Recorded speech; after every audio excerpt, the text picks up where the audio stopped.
Warning: this case contains excessive sexual crimes and sexual crimes against girls as young as 10 years old. If this kind of content offends you, please watch another video. One side of me says I'd like to talk to her, to date her. The other side of me says, I wonder what her head would look like on a stick.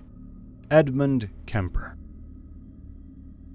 Many different studies have proven that humans are naturally drawn to beauty. We are hardwired to appreciate forms and patterns, symmetry in faces, and designs pervasive in nature. Of course, we all find different things beautiful, and in humans, beauty standards are constantly changing and shifting.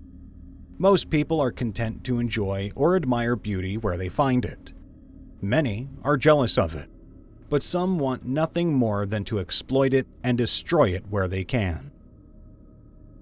Christopher Wilder was born on March 13, 1945, in Sydney, New South Wales. He was the oldest of 4 boys born to American Coley Wilder and his Australian wife, June. Christopher's start in life was a bit rocky, as he nearly died at birth. He had another brush with death at age 2 when he came close to drowning in a swimming pool. He also said he received electroshock therapy, which many believed aggravated his violent sexual proclivities. Journalist Duncan McNabb would later make the claim there was no evidence of the electroshock and that the drowning was likely made up as well. Christopher always seemed to focus on sex and sexual violence. His first recorded crime was the rape of a 13-year-old girl on January 4, 1963.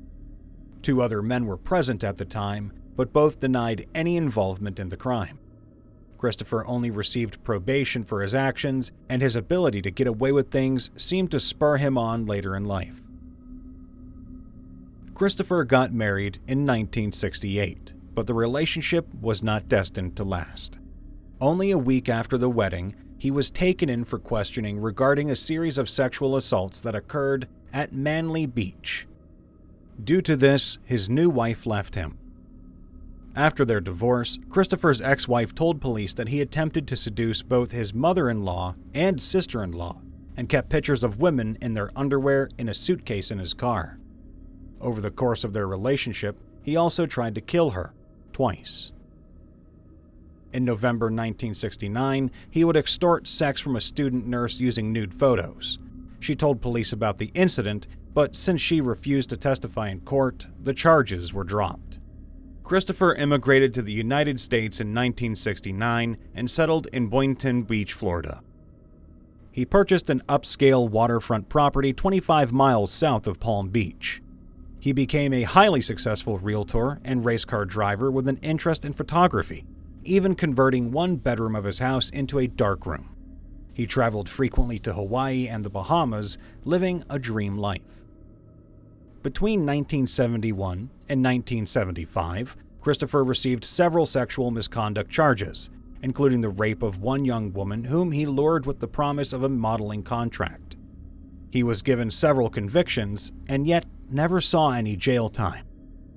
In 1977, a psychologist deemed Christopher to be a mentally disordered sex offender and not safe except in a structured environment and should be in a resident program.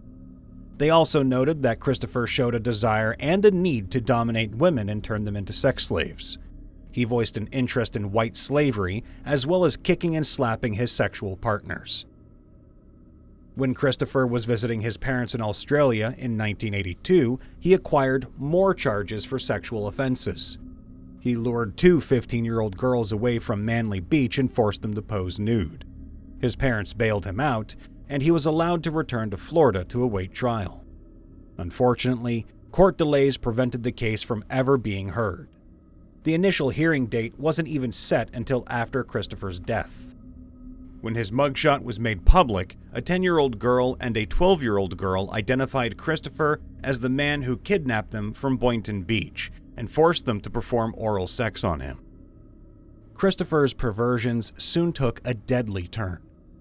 Despite many suspected victims, the first murder attributed to Christopher Wilder was that of 20-year-old Rosario Gonzalez. The aspiring model was hired as a temporary spokesmodel at the Miami Grand Prix, where she was handing out aspirin samples for a pharmaceutical company. On February 26, 1984, she was last seen leaving the Grand Prix between noon and 1 p.m. with a Caucasian man in his 30s.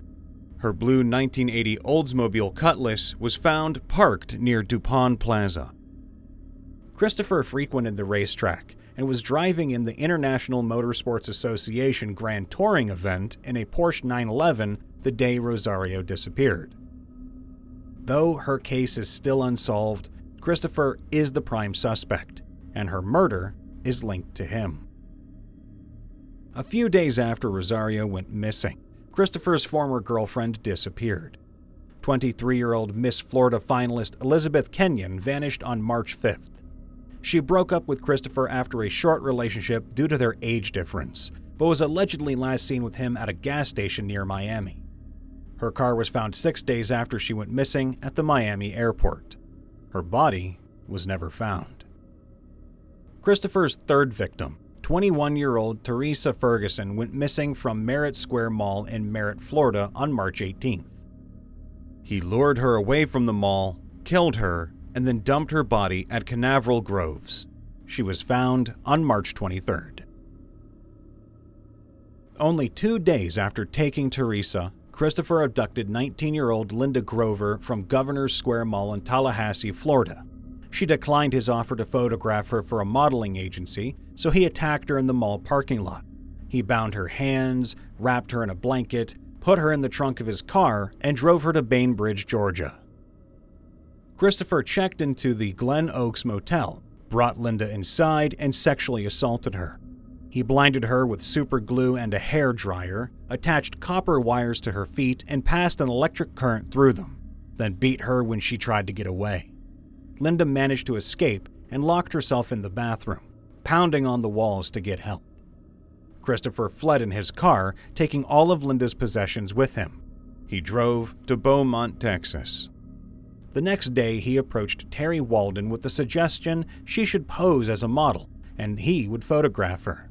The 23-year-old wife, mother, and nursing student at Lamar University turned him down. Terry and Christopher met again 2 days later on March 23rd. He abducted the woman, sexually assaulted her, stabbed her to death, then dumped her body in a canal. She was found on March 26th. After killing Terry, Christopher fled to Oklahoma City and continued his crime spree. He abducted 21-year-old Suzanne Logan from Penn Square Mall. He took her 180 miles north to Newton, Kansas. Here, he checked into room 30 of the Interstate 35 Inn. The next morning, he took Suzanne another 90 miles northeast to Milford Reservoir. He stabbed her to death and left her body beneath a cedar tree. A few days later, on March 29th, Christopher took 18-year-old Cheryl Lynn Bonaventura hostage in Grand Junction, Colorado. They were seen together at a diner in Silverton and told staff they would be stopping in Durango on their way to Las Vegas.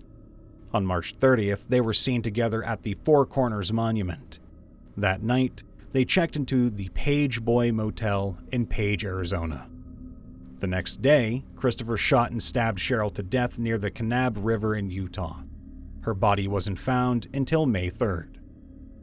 Immediately after killing Cheryl, Christopher moved on to Las Vegas. On April 1st, he killed his next victim. 17-year-old Michelle Korfman disappeared from the Meadows Mall where she was participating in a competition for the next cover model of 17 magazine. Christopher was seen stalking her at the competition. Michelle's body was found near a Southern California rest stop on May 11th, but wasn't identified until mid-June via dental x-rays. Then, on April 4th, near Torrance, California, Christopher met Tina Rizzico and talked her into posing for a photography shoot. Afterward, he abducted her, drove her to El Centro, and assaulted her. Christopher believed Tina could somehow be useful in getting him more victims, so he let her live.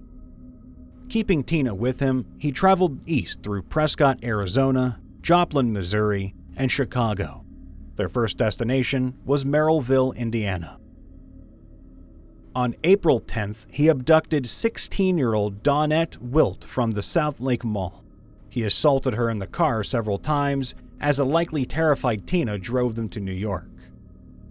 Near Penn Yan, Christopher took Dawnette into the woods where he attempted to suffocate her, stabbed her twice, then left her to die. Dawnette was resilient, though. She tied a pair of jeans around herself, struggled to the road, and managed to flag down help. Truck driver Charlie Larson took her to Soldiers and Sailors Hospital in Penn Yan, where she underwent surgery. Christopher doubled back to make sure Dawnette was dead, but when she wasn't where he left her, he panicked. But this did not put an end to his crime spree. While Dawnette was recovering in hospital, she told police Christopher was heading for Canada. The man had been on the FBI's 10 Most Wanted list since the second week of April, and now they had an idea of where to look. Meanwhile, at the Eastview Mall in Victor, New York, Christopher found his next and last victim.